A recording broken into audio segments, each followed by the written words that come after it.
m'appelle Gaëlle Desgeorges, je suis conductrice d'installation sur Areva NC et sur l'atelier T2 depuis 4 ans. Mon métier consiste à conduire des installations à partir de postes de contrôle dans une salle de conduite. On pilote notre installation à partir d'ordinateur, mais la tâche principale, c'est la surveillance en fait. Donc nous surveillons les écrans pendant tout notre poste et nous pilotons des transferts de cuves, de multiples choses à partir de l'ordinateur.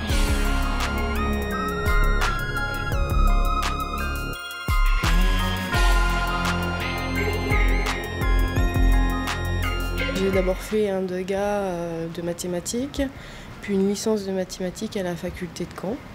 Je devais m'orienter vers le professorat, et puisque ça n'a pas débouché, j'ai finalement postulé sur Areva il y a à peu près 5-6 ans. J'ai d'abord commencé en tant que SPR, donc c'est de la radioprotection. J'ai travaillé ensuite dans des laboratoires. J'ai fini par travailler sur T2 et embauché en CDI il y a 4 ans. Il faut avant tout avoir un profil scientifique. Il existe de nombreuses formations pour accéder à ce métier, notamment le bac industrie des procédés, tout en sachant qu'en interne, nous serons formés par tutorat, par compagnonnage, pour exercer notre métier de conducteur d'installation.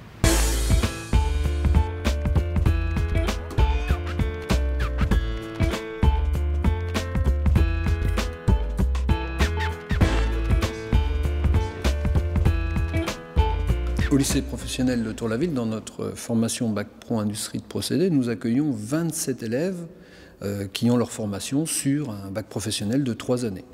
C'est le bac professionnel Industrie de procédés qui permet à nos jeunes, à l'issue de leur formation, soit de poursuivre une poursuite d'études sur un bac +2, soit d'intégrer l'industrie dans des domaines tels que la chimie, la parachimie, les cosmétiques, les plastiques, les composites, le nucléaire, l'agroalimentaire.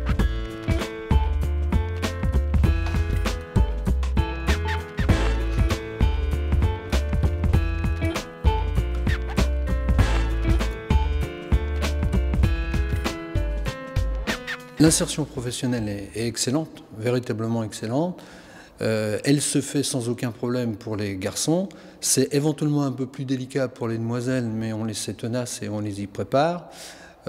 S'ils ont une bonne mobilité géographique, il n'y a aucun souci. Ici, on est vraiment sur la conduite à grande échelle. Alors la conduite à grande échelle suppose qu'on surveille les paramètres de température, les paramètres de pression, les paramètres de niveau, de débit. Donc qu'on soit attentif à tous ces paramètres-là, tant au niveau de la conduite avec un équipement comme celui-ci, là vous avez sous les yeux un réacteur de production, aussi bien qu'on peut le faire à distance à partir d'un écran d'ordinateur pour pouvoir conduire l'installation dans les salles de conduite, comme on les imagine très bien, dans l'industrie, de la pétrochimie ou du nucléaire par exemple. Il faut avoir des bases de chimie plus ou moins, sachant qu'on a quand même des gens qui sont venus d'univers très variés et qui ont réussi à être formés sur T2, c'est pas non plus très difficile.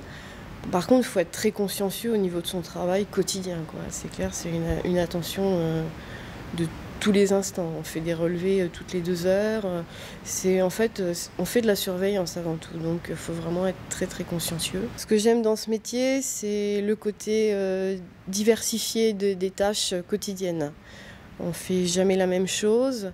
Il y a beaucoup d'unités différentes, suivant si on est sur l'extraction, la concentration des produits de fission, qui fait qu'on a à peu près 7 à 8 ans de formation déjà pour être compétent sur tout l'atelier T2, pour le pilotage en question. Plus toute la compétence qu'il faut pour les choses à côté, dans le bâtiment, pratique, théorique, technique, etc. C'est vraiment très divers.